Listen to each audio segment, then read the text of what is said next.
संभाजी ब्रिगेडचे प्रदेशाध्यक्ष प्रवीण गायकवाड यांनी राष्ट्रीय स्वयंसेवक संघ आणि भाजपवरती गंभीर आरोप करत राजकीय वर्तुळामध्ये खळबळ उडवून दिली. काही दिवसांपूर्वी झालेल्या संघाच्या बैठकीत बामसेफ आणि संभाजी ब्रिगेड यांना संपवण्याचा कट रचल्याचा आरोप त्यांनी केलाय.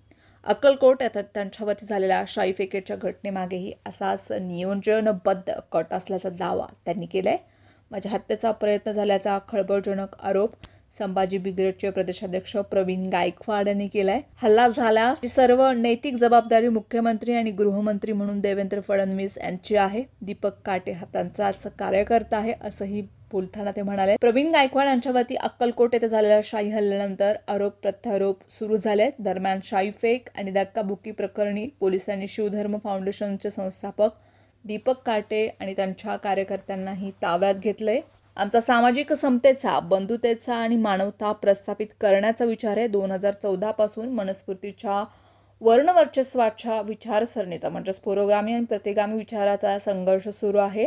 अशा प्रकारच्या संघटना संपवल्या पाहिजेत अशी मीटिंग संघ परिवारात मागच्या महिन्यात झाले. त्यानंतर संभाजी ब्रिगेड, मराठा सेवा संघ, वंचित बहुजन आघाडी अशा पुरोगामी विचारांची मांडणी करणाऱ्यांना लक्ष केलं जात आहे. ही सगळी चर्चा काही माझ्या मित्रांकडून का आली असा दावा त्यांनी केलाय.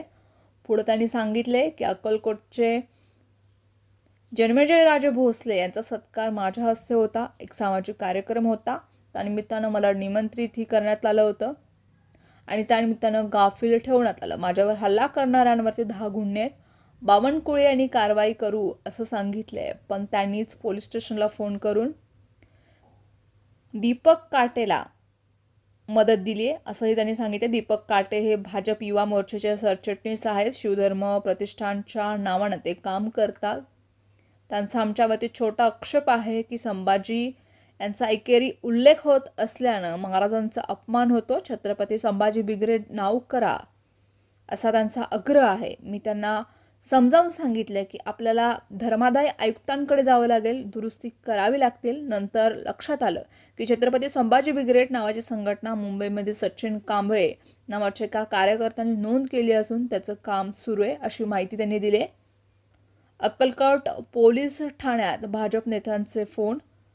माझा पोलिसांवर, बावनकुळे किंवा भाजपच्या प्रवक्त्यांवरही विश्वास नाही. त्यांचा अक्कलकोट पोलीस ठाण्यात फोन आला होता की कमीत कमी कारवाई करा, 2 दिवसात बाहेर पडला पाहिजे असंही सांगितलं. त्यानंतर हिंदुत्ववादी संघटनांनीही महाराष्ट्रभर सन्मान करायचा आहे. ही काय महाराष्ट्राची संस्कृती आहे का? हा फुले शाहू आंबेडकरांचा महाराष्ट्र आहे अशी विचारणा त्यांनी केली आहे.